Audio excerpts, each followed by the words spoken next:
بسم اللہ الرحمن الرحیم۔ آج 6 فوجی جوان جناب شہید ہو گئے ساؤتھ وزیرستان میں آسما منزا میں، اور بتانا یہ چاہوں گا میں کہ یہ لوگ جو تھے یہ دہشت گردوں سے لڑ رہے تھے۔ ہمارے فوجی جوان جو ہیں وہ دہشت گردوں سے لڑ رہے تھے، اور میں ہمیشہ یہ بات کہتا ہوں اور آج بھی یہ بات ریپیٹ کروں گا کہ فوجی جوان جو ہے وہ سینے پہ گولی کھاتا ہے تو ہمارے لیے کھاتا ہے تاکہ ہم سکون کی نیند سو سکیں۔ سلام ہے ان شہیدوں کو جنہوں نے اپنی جان دی صرف ہمارے لیے تاکہ ہم سکون کی نیند یہاں پہ سو سکیں۔ دوسری طرف اگر میں چلوں تو پھر جناب فوج کی ضرورت پیش آ جاتی ہے، اور بٹگرام میں ایک ریسکیو آپریشن آپ دیکھتے رہے آج سارا دن سکرین پہ، اور آپ نے دیکھا کہ جناب وہاں پہ بچوں کو ریسکیو کرنے کے لیے فوجی جوان جو ہیں وہ سارا دن ایکٹیو رہے۔ You need to understand a few things, میں جو یہاں پہ بتانا چاہوں گا کہ دیکھیں، جب ہیلی کاپٹر اڑتا ہے تو ہیلی کاپٹر کے اوپر جو ونگز ہوتے ہیں اس کا بہت پریشر ہوتا ہے۔ آپ نے اکثر اوقات دیکھا ہوگا کہ جناب جب ہیلی کاپٹر نیچے لینڈ کرتا ہے تو اس میں سے جب باہر لوگ نکلتے ہیں یا اندر کی طرف جانے کی کوشش کرتے ہیں تو اپنا سر جھکا کے جاتے ہیں، کیونکہ وہ پریشر اتنا زیادہ ہوتا ہے ونگز کا کہ وہ اس کو سسٹین کرنا ذرا تھوڑا سا مشکل کام ہوتا ہے۔ اور اس کو ذرا مد نظر اگر آپ رکھیں اور اس تار کو بھی مد نظر رکھیں جہاں پہ ایک تار کے اوپر پوری جناب وہ لفٹ، چیئر لفٹ جو ہے وہ وہاں پہ اٹکی ہوئی تھی اور اس کے اندر انسانی جانیں تھیں، ان کو بھی سیو کرنا ہے تاکہ اس پریشر سے، جو ہوا کا پریشر ہے جو ہے ہیلی کاپٹر کی جو ونگز ہیں اس کا پریشر سے وہ کہیں اس پہ کوئی ایسا اثر نہ پڑ جائے اس لفٹ پہ، چیئر لفٹ پہ جو کہ ایک تار پہ بالکل اٹکی ہوئی ہے، کہ وہ گر نہ جائے خدا نخواستہ۔ اس کو بھی ذرا ذہن میں رکھیں، اور اس کے ساتھ ساتھ جو آپریشن جاری تھا وہ کوشش یہ کی جا رہی تھی کہ انسانی جانیں جو ہیں ان کا ضیاع نہ ہو، وہ ضائع نہ ہوں، اور وہ پریشر بھی اتنی ہائٹ تک ہو کہ اس کا اثر جو ہے اس تار تک نہ پہنچ سکے۔ اس کو بھی ذہن میں رکھیں، اور اس کے ساتھ ساتھ جو ریسکیو کیے گئے وہاں سے بچے وہ اتنی احتیاط سے کیے گئے کہ ایک تو پریشر تار کے اوپر نہ پڑے، سیکنڈلی وہ ایک تار کے اوپر صرف اٹکی ہوئی ہے ایک چیئر لفٹ، اور اس میں اندر میں اس کے اندر سے بچے نکالنا، ان کو ریسکیو کرنا، اٹس اے ٹیڈیس جاب، ذرا مشکل کام ہے۔ اور لیکن سلام ہے ان ایس ایس جی کے جوانوں کو جنہوں نے بہت احتیاط سے آج سارا دن کام کیا۔ اور ذرا ذہن میں ایک اور چیز بھی رکھیے گا، میں ہمیشہ کہتا ہوں کہ آپ فوج پہ تنقید کرنا چاہتے ہیں تو ضرور کریں، لیکن پکے پیروں پہ کریں تاکہ فوج کی اصلاح ہو سکے۔ Just for the heck of it یا فیشن کے طور پہ اگر آپ نے فوج کو تنقید کا نشانہ بنانا ہے تو وہ کو مزہ نہیں آتا، کوئی گل بڑھنی نہیں۔ آپ تنقید ضرور کریں فوج پہ، پکے پیروں پہ کریں، اور اس طریقے سے کریں کہ وہ اپنی اصلاح کر سکیں یا اس کے اندر کوئی امپروومنٹ لا سکیں۔ یا ایسے ہوائی فائرنگ کرنا اور فیشن کے طور پہ just for the heck of it فوج پہ تنقید کرنا، وہ کوئی بات بنتی نہیں ہے۔ تو بہرحال تیسری دفعہ ریپیٹ کرتا ہوں، ضرور کریں تنقید، فوج پہ کریں تنقید، کرنا چاہتے ہیں آپ کریں، لیکن اس طریقے سے کریں کہ ان کی اصلاح ہو سکے۔ لیکن یہاں پہ ہم لوگوں نے اس کو ایک فیشن بنا لیا ہے، اور ویسے بھی ایک ایسا ٹیمپرمنٹ بن جاتا ہے اکثر اوقات کہ جہاں پہ فوج کو تنقید کا نشانہ بنایا جائے وہاں پہ سمجھا جاتا ہے کہ جی کو بہت بڑی بات کر دی ہے، اور بہت بڑی کوئی توپ چلا دی ہے یہاں پہ اگر فوج کو تنقید کر دی ہے۔ But anyways I have a different opinion, جو میں بات کر رہا ہوں وہ ڈفرینٹ ہے۔ وہ یہ ہے جناب کہ تنقید برائے تنقید نہ کی جائے، اور اس طریقے سے تنقید کی جائے کہ جس سے کوئی بہتری آ سکے۔ تھرڈلی میں ایک اور چیز پہ بھی بات کرنا چاہوں گا۔ پریزیڈنٹ صاحب کی ٹویٹ آتی ہے، اور پریزیڈنٹ صاحب اس ٹویٹ میں ایسے نظر آتا ہے کہ جیسے پریزیڈنٹ صاحب نے ہینڈز اپ کر دیا ہے، اور پریزیڈنٹ صاحب بتا رہے ہیں کہ جناب ان سے ان کو پتہ بھی نہیں چلا، مس ریپریزنٹیشن آف فیکٹس ہوئے اور ان کے سٹاف نے ان کو صحیح اطلاع نہیں دی، وہ کچھ اور کہہ رہے تھے، سٹاف کچھ اور کہہ رہا تھا،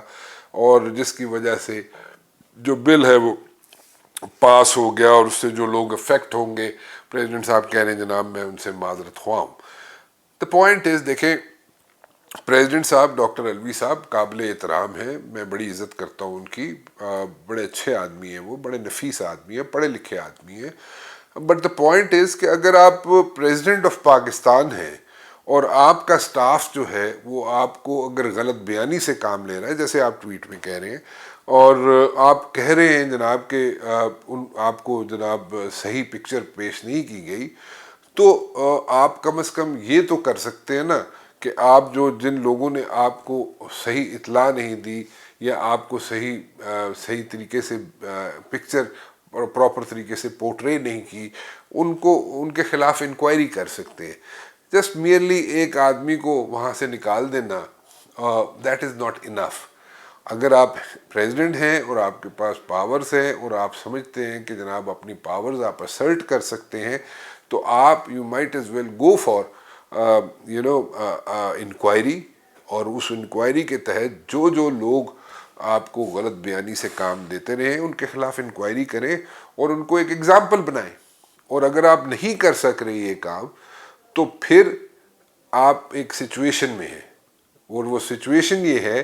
کہ آپ کے ہاتھ بندھے جا چکے ہیں۔ سو اگر آپ سمجھتے ہیں کہ آپ کے ہاتھ بندھے جا چکے ہیں، تو پھر آپ کو کوئی ڈیسیژن لینا پڑے گا، اور وہ ڈیسیژن یہ بھی ہو سکتا ہے کہ بھائی میرے بات نہیں سنی جا رہی، یا میرے سے لوگ کوپریٹ نہیں کر رہے، یا میرے ساتھ غلط بیانی سے کام لے رہے ہیں، یا مجھے غلط اطلاعات دے رہے ہیں، میں کہہ کچھ رہا تھا مجھے بتایا کچھ کیا، جیسے آپ بتا رہے ہیں ٹویٹ میں، تو آپ کو چاہیے یہ کہ آپ ایک سائڈ پہ ہو جائیں۔ ہاں، یہ الگ بات ہے کہ بل کا کیا بنا کیا نہیں بنا، پاس ہوا بل، وہ جناب قانون بن گیا نہیں بنا، یہ ایک سیپریٹ ڈیبیٹ ہے، لیکن میں صرف اس بات پہ زور دینا چاہوں گا کہ آنریبل پریزیڈنٹ آف پاکستان صاحب ڈاکٹر الوی صاحب، کہ آپ جو ہے اگر اپنا آپ کو اسرٹ نہیں کر سک رہے اپنے سٹاف کے اوپر، تو پھر آپ کو کوئی ڈیسیژن اپنے لیے لینا چاہیے، کیونکہ یہ بیچارگی کا اظہار جو آپ ٹویٹ پہ کر رہے ہیں وہ سوٹ نہیں کرتا، وہ امپریشن غلط جاتا ہے، it's sending a negative signal all over. So that should not have been done. So this is my request and this is my suggestion to the President صاحب. اور anyways ڈیسیژن پریزیڈنٹ صاحب نے خود لینا ہے، اور ٹھیک ہے بہت سے لوگ ایسے ہیں جو آپ کے خلاف سازش بھی کر سکتے ہیں، ہو سکتا ہے آپ کے خلاف سازش ہوئی ہو سکتا ہے کچھ لوگ ایسے ہیں جو پائپ لائن میں بیٹھے ہوئے ہیں اور جو انتظار میں ہیں کہ آپ ہٹیں اور وہ جناب پریزیڈنٹ کے آفس کو سنبھال لیں۔ ٹھیک ہے، ایسا ہوتا ہے، سیاست میں ہوتا ہے، اور سب لوگ آپ سے خوش بھی نہیں ہو سکتے اوبویسلی، کیونکہ آپ اگر کسی آفس میں بیٹھے ہوتے ہیں، کسی جگہ پہ بیٹھے ہوتے ہیں، تو آپ سے زیادہ تر لوگ انسیکیور ہوتے ہیں، اور آپ چاہتے یہ ہے کہ آپ کو کسی نہ کسی طریقے سے وہاں سے ہٹایا جائے، اور آپ جناب خود وہاں پہ کئی لوگ بیٹھنے کی تمنا رکھتے ہوں گے، آرزو رکھتے ہوں گے، وش لسٹ ہوتی ہے لوگوں کی، اس میں ایک وش لسٹ میں ایک یہ بھی چیز شامل ہو سکتی ہے کہ وہ جناب خود پریزیڈنٹ بننا چاہتے ہو۔ جیسے چیئرمین سینٹ صاحب کی میں اکثر اوقات ذکر کرتا ہوں کہ چیئرمین سینٹ جو ہیں سنجرانی صاحب، وہ ہمیشہ سے اس چیز پہ بڑا خوش رہتے ہیں، اگر پریزیڈنٹ آف پاکستان، موجودہ پریزیڈنٹ آف پاکستان عارف الوی صاحب اگر ملک سے باہر جاتے ہیں، تو سنجرانی صاحب از دا ایکٹنگ پریزیڈنٹ آف پاکستان، کیونکہ چیئرمین سینٹ ہیں اور قانون کے تحت، آئین کے تحت وہ جناب پریزیڈنٹ کا عہدہ سنبھال لیتے ہیں، تو وہ انجوائے کرتے ہیں وہ ٹائم جس وقت ڈاکٹر الوی صاحب نہیں ہوتے، اور ان کی اب بھی خواہش ہے کہ جناب جب بھی پریزیڈنٹ کا آفس خالی ہو، جب ویسے تو ان کا ٹینیور ڈاکٹر الوی صاحب کا ختم ہو رہا ہے 9 سپٹمبر کو، تو اگر 9 سپٹمبر کو عارف الوی صاحب گھر چلے جاتے ہیں، اگر کوئی سچویشن نہیں بنتی ایسی کہ جس میں کوئی اور ڈیسیژن لیا جائے یا اس کو اسٹریچ کیا جائے اس ٹینیور کو فار ون ریزن اور دی ادر، تو وہ ضرور چاہیں گے سنجرانی صاحب کہ جناب وہ وہاں پہ پریزیڈنٹ کے آفس میں بیٹھیں اور پریزیڈنٹ کا چارج سنبھالیں، اور ان کی تمنا بھی ہے، ان کی خواہش بھی ہے یہ. لیکن میں یہ نہیں کہوں گا ہرگز کہ انہوں نے کوئی سازش کی ہے، نہیں، میں یہ نہیں کہہ رہا کہ سنجرانی صاحب نے کوئی سازش کی ہوگی، لیکن ان کی خواہش ضرور ہے کہ جناب وہ کسی نہ کسی طریقے سے پریزیڈنٹ کا عہدہ سنبھال لیں اور پریزیڈنٹ کے آفس میں بیٹھیں اور آئندہ آنے والے 5 سال کے لیے پریزیڈنٹ آف پاکستان وہی ہوں. اچھا، تھوڑا سا آگے بھی میں چلنا چاہوں گا اور میں ذرا بات کرنا چاہوں گا کہ جناب ہمارے ملک کے اندر تھوڑے سے یہ جو باتیں چلتی ہیں انسرٹینٹی کی، اس پہ میں ضرور بات کرنا چاہوں گا. ٹھیک ہے، میں یہ نہیں کہہ رہا کہ ایوری تھنگ از ہنکی ڈوری، ملک کے حالات بہت اچھے ہیں اور جناب یہاں پہ دودھ اور شہد کی نہریں بہہ رہی ہیں، لیکن ایک سیریس اٹیمپٹ، ایک سیریس کوشش ضرور کی جا رہی ہے، اور وہ کوشش جو ہے وہ یہ ہے کہ کسی نہ کسی طریقے سے آئندہ آنے والے دنوں میں اس کا آپ کو پتہ بھی چل جائے گا، اور کہ جناب یہاں پہ ایک پولیٹیکل اینڈ اکنامک اسٹیبلٹی لانے کی بہت سیریس ایفرٹ کی جا رہی ہے، اور اس کے نتائج آپ کے سامنے آ جائیں گے. اور لیکن اگر اس کو میں ذرا تھوڑا سا لندن کی طرف چلنا چاہوں تو لندن میں میاں محمد نواز شریف صاحب جو ہیں، جو کہ پہلے ان کے قریبی جو ذرائع تھے، ان کے ساتھی تھے، وہ کہتے تھے جناب کہ 14 اگست سے پہلے میاں محمد نواز شریف صاحب وطن واپس آ جائیں گے. پھر اس کے بعد جناب چینج آئی ڈیٹ میں، انہوں نے کہا جناب کہ 15 سپتمبر سے پہلے میاں محمد نواز شریف صاحب واپس آ جائیں گے. اب ڈالا جا رہا ہے سارا مدعا ان کی لیگل ٹیم پہ کہ جناب لیگل ٹیم جب مشورہ ان کو دے گی تو جناب پھر وہ واپس آئیں گے. شروع سے ہی ان کی جو فوکس تھا میاں محمد نواز شریف صاحب کا، یہ میں بتانا ضروری سمجھتا ہوں کہ وہ صرف اور صرف لیگل ٹیم پر ہی تھا، کہ لیگل ٹیم ان کی جو ہے وہ اگر ان کو ایک گو اہیڈ کا سگنل دے گی تو پھر میاں محمد نواز شریف صاحب واپس آئیں گے. اور بالکل ٹھیک کہتے رہے ان کے ساتھی کہ جناب یہاں پہ کوئی بھی چانس نہیں لیا جائے گا، اور 0% یہاں پہ چانس لیا جائے گا کہ جناب وہ واپس آئیں تو ان کے ساتھ کوئی ایسا انفارچونیٹ انسیڈنٹ نہ ہو جائے جس میں انہیں کوئی پھر دوبارہ کوئی ہیٹ فیس کرنی پڑے. تو وہ اس چیز کو اوائڈ کرنا چاہتے ہیں، اور اس لیے جب تک 100% شورٹی نہیں ہوگی ان کو، اس وقت تک وہ واپس نہیں آئیں گے. ذاتی خیال یہ ہے میرا کہ جناب اس وقت چیف جسٹس صاحب بیٹھے ہوئے ہیں جو ان سے اتنے کمفرٹیبل نہیں ہیں، میاں محمد نواز شریف صاحب یا ان کے ساتھی جو ہیں قریبی، وہ اتنے زیادہ کمفرٹیبل نہیں ہیں، اور ان کا بھی ٹینیور ختم ہونے والا ہے چیف جسٹس صاحب کا بھی، اور یہ بھی ان کا خیال ہے جو قریبی ذرائع ہے میاں محمد نواز شریف صاحب کے، کہ جاتے جاتے چیف جسٹس صاحب، موجودہ چیف جسٹس صاحب کوئی ایسا فیصلہ نہ دے جائیں جس کی وجہ سے ان کے آنے میں، میاں محمد نواز شریف کے آنے میں کوئی رکاوٹ پیدا ہو جائے، یا یہ نہ ہو کہ میاں نواز شریف صاحب یہاں پہ آ جائیں تو پھر کوئی ایسا فیصلہ آ جائے کہ وہاں پہ ایک سچویشن بن جائے ان کے لیے، نواز شریف صاحب کے لیے.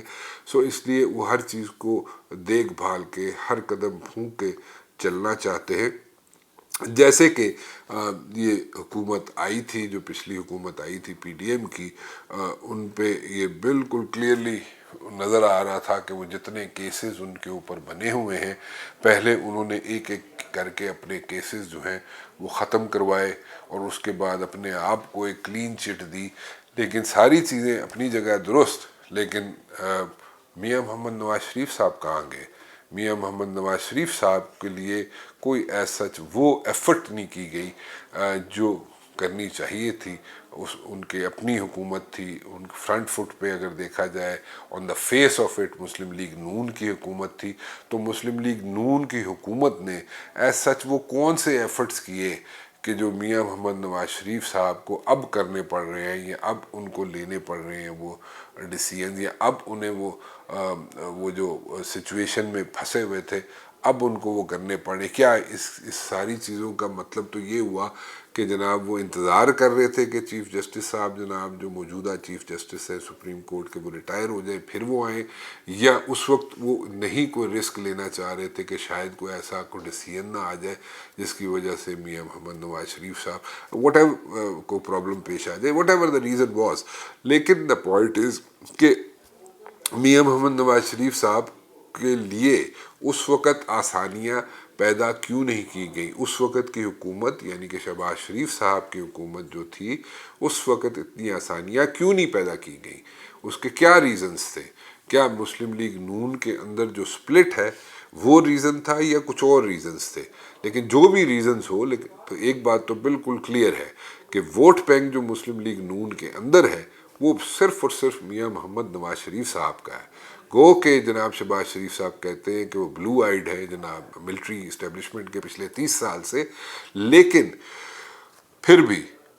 بات یہ ہے کہ میاں محمد نواز شریف صاحب کہاں کھڑے ہیں, میاں محمد نواز شریف صاحب کے ساتھ کیوں نہیں وہ ریلیف ملا انہیں؟ کیا یہی ریزن تھا کہ سپریم کورٹ کے موجودہ چیف جسٹس ریٹائر ہو جائیں اس کے بعد وہ آئے؟ اس کی کیا گارنٹی ہے کہ اس کے بعد بھی ان کے ساتھ کوئی ایسی چیز نہیں ہوگی, کوئی ایسا کوئی ڈیسیژن نہ آ جائے جس کی وجہ سے ان پرابلمس فیس کرنی پڑے. بہرحال یہ تو ایک انٹرنل سیاست ہے, انٹرنل طریقہ ہے جس کی وجہ سے ہم اس کو ڈسکس کر سکتے ہیں. لیکن ایکسپیکٹ یہ کیا جا رہا تھا کہ جناب جب شہباز شریف صاحب پرائم منسٹر کے آفس میں بیٹھیں گے تو وہ اپنے بھائی کے لیے کھل کے سامنے آئیں گے. جب یہاں تک کہہ سکتے ہیں کہ جناب کہ میں ہر چیز جا کے پوچھتا ہوں اپنے بھائی سے لندن میں, اور جیسے میرے بھائی مجھے کہتے ہیں میں اس طرح چلتا ہوں, اور اگر ڈانٹ بھی دیں تو شہباز شریف صاحب کہتے تھے کہ میں جناب بالکل ان کی ڈانٹ بھی سنتا ہوں. یہ تو ایک فیملی بانڈ ہوتا ہے, اور ہمارے کلچر میں ایسے کہ بڑا بھائی جو بھی کہہ دے چھوٹا بھائی جناب بالکل اس کو سنتا ہے اور آنکھ بھی اٹھا کے ان کے سامنے نہیں دیکھتا. لیکن ان کو کیا ریلیف ملا, میاں محمد نواز شریف صاحب کو کیا ریلیف ملا اس سارے 16 ماہ میں؟ اس 16 مہینوں میں انہیں ایز سچ کوئی ریلیف نہیں ملا جو ہمیں نظر آتا ہو. سو وہ ریلیف کہاں ہے؟ ووٹ بینک تو میاں نواز شریف کا, لیکن وہ ریلیف کہاں گیا؟ سو یہ ساری چیزیں اب آئندہ آنے والے دنوں میں کلیئر ہوگی. اور ایک بہت بڑی بات جو مجھے سمجھ آ رہی ہے کہ یہ جو کہا جا رہا ہے کہ الیکشنز جو ہیں وہ جناب تھوڑا سا ڈیلے ہو جائیں گے. یس, تھوڑا سا ڈیلے ہو جائیں گے, بالکل ہو جائیں گے, لیکن یہ بھی بات جو کی جا رہی ہے کہ جناب الیکشنز ہو سکتا ہے 1-2 سال تک نہ ہو,